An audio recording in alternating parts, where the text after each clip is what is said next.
தேவனுக்கே மகிமை உண்டாவதாக. கர்த்தரின் பார்வையில், கர்த்தருடைய கவனத்தில் சிநேகிதனான ஆபிரகாம். எசையா 41:8. என் தாசனாகிய இஸ்ரவேலே, நான் தெரிந்து கொண்ட யாக்கோபே, என் சிநேகிதனான ஆபிரகாமின் சந்ததியே. யாக்கோபு 2:23, 2 நாளாகமம் 20:7. ஆபிரகாம் தேவனை விசுவாசித்தான், அவன் தேவனுடைய சிநேகிதன் என்று கர்த்தர் அருமையாக்கி சொல்லுகிறார். உண்மையான மோசே, என் தாசனாகிய மோசே அப்படிப்பட்டவன் அல்ல, என் வீட்டில் அவன் எங்கும் உண்மையுள்ளவன். எண்ணாகமம் 12:7-8. மோசே தேவனுடைய வீட்டில் எங்கும் உண்மையுள்ளவனாய் இருந்தது போல இவரும் தம்மை ஏற்படுத்தினவருக்கு உண்மையுள்ளவராக இருக்கிறார். இருதயத்துக்கு ஏற்ற தாவீது. தாவீதை என் இருதயத்துக்கு ஏற்றவனாக கண்டேன், எனக்கு சித்தமானவர்களை எல்லாம் அவன் செய்வான் என்று அவனை குறித்து சாட்சியம் கொடுத்தார். அப்போஸ்தலர் 13:22. 1 சாமுவேல் 13:14.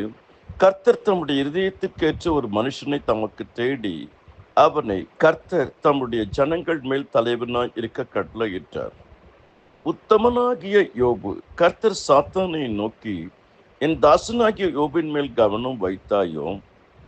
உத்தமனும் சன்மார்க்கனும் தேவனுக்கு பயந்து பொல்லாப்புக்கு விலகுமாகிய அவனைப் போல பூமியில் ஒருவனும் இல்லை. என் தாசனாகிய யோபு பேசினது போல் நீங்கள் என்னை குறித்து நிதானமாய் பேசவில்லை. யோபு 1:8, யோபு 42:7-10.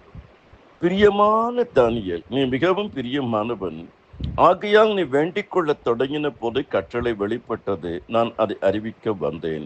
பிரியமான புருஷனே, பயப்படாது. கர்த்தருக்குள் அருமையானவர்களே, நாம் தேவனை பிரியப்படுத்த வேண்டும் என்றால் பல காரியங்கள் இருக்க வேண்டும். அதில் ஒன்று விசுவாசம்.